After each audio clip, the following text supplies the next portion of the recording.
Nothing real can be threatened and nothing unreal exists. And here's the peace of God. Are you ready? I'm here for a specific purpose, in the enjoyment of the possibility that I can teach you in a moment in space-time to remain uncertain. It's called we're getting into the division of the idea of what I am going to attempt to teach you in the miracle of the conversion of your mind is simply this.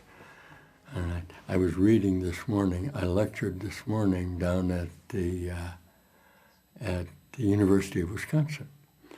They asked me if I would come in and do a procedure of what we term the Heisenberg uncertainty principle. Okay?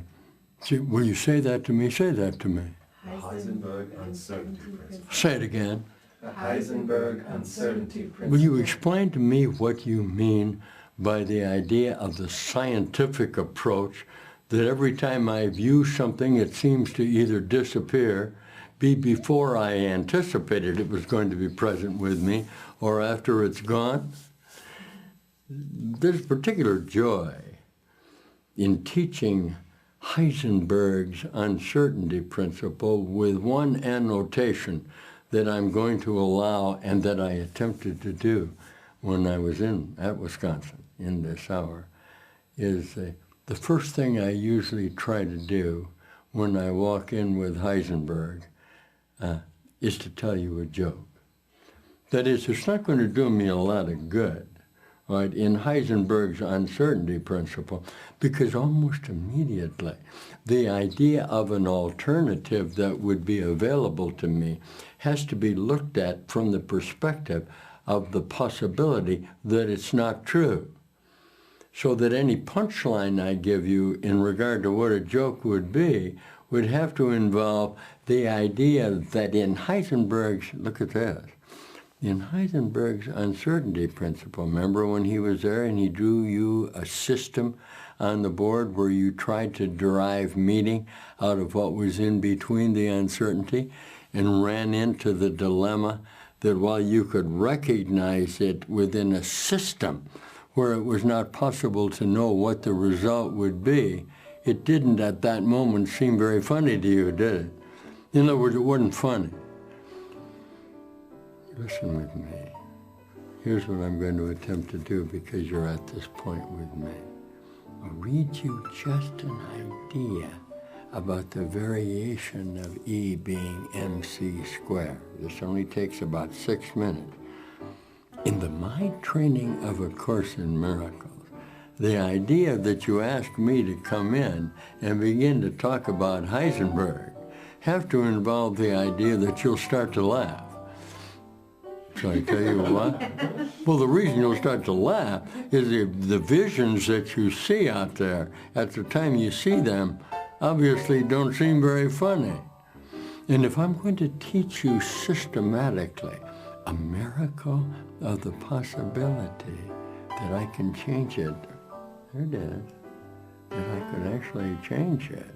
Right? And this is now being watched by those who were here yesterday, by those who decided to enroll in a course in the training of your mind in a systematic way, that there's always something else within the visionary association, a reflection of light that you can see, that there's always something else within the visionary association of your life.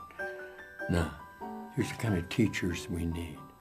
The kind of teacher I need in the application of the Heisenberg uncertainty principle, which is the teaching of all religious ideas of alternative that do not immediately appear obvious in the idea of possibility.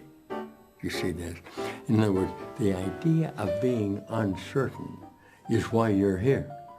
Because the moment you would become certain of any particular place in space-time, that certainty would be an indication. Remember what we drew on the board this morning for those of you enrolled in this physics class?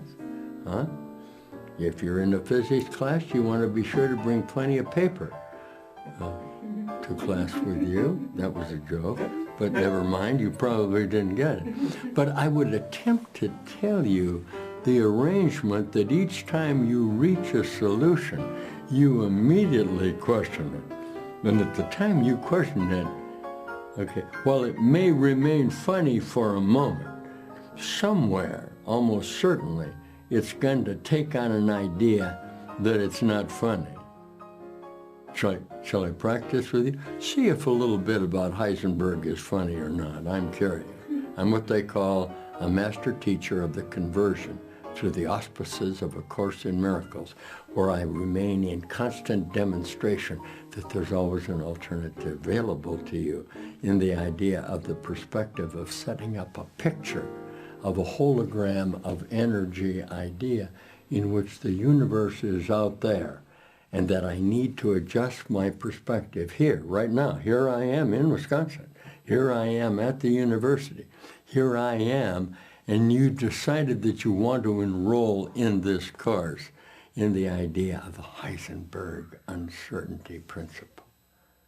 And I want it to be a scientific approach in how reasonably you can look at the idea here that the physical reflection of your body formulation that I'm trying to demonstrate here to you now is changing each moment in the idea that when you walked into this classroom, okay, you came bringing yourself in a definite idea of how you wanted to look, and there it changed, and there it changed. Heisenberg's uncertainty principle. Are you sitting here with me now? Let's see what I can find. Just a couple of sentences about it. Will you listen with me? See? Say, boy, am I uncertain about this. Boy, am I uncertain about this. Good. It's called A Course in Miracles. Every time I find certainty, I end up in another space-time location. And each time I end up in a space-time location, it always seems to cause a sequence in my mind that is apparently over, which I then must project into the future in my mind in order to reach this alternative. What is this alternative? 22 minutes about the Heisenberg uncertainty principle. Listen. See, it's not school that I mind. It's the principle of the thing. Listen.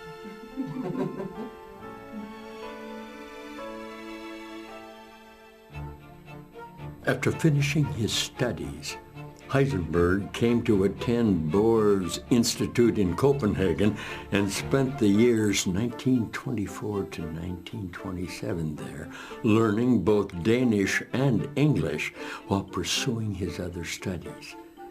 By 1924, when he was 23, Heisenberg had already written 12 papers on quantum mechanics, several of them co-written with great physicists Max Born and Arnold Sommerfeld. Heisenberg became Bohr's favorite disciple, and he often visited Bohr and his wife at their home. Listen now carefully.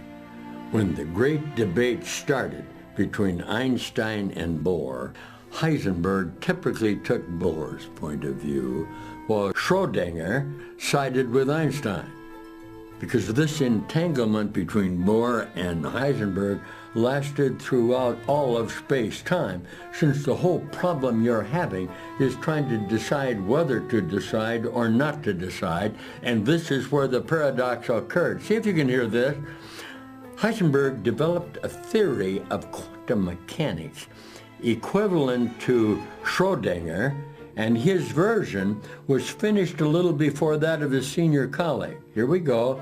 While Schrödinger's approach used his wave equation, Heisenberg's solution was based on matrices, conceptually more challenging, because matrix mechanics uses numbers in rows and columns to predict the intensity of the light wave emitted from excited atoms, changing energy levels as well as other quantum phenomena. Listen with me. It was later shown that the two methods are both equivalent to each other in the idea of teaching the mechanics of conversion of A Course in Miracles.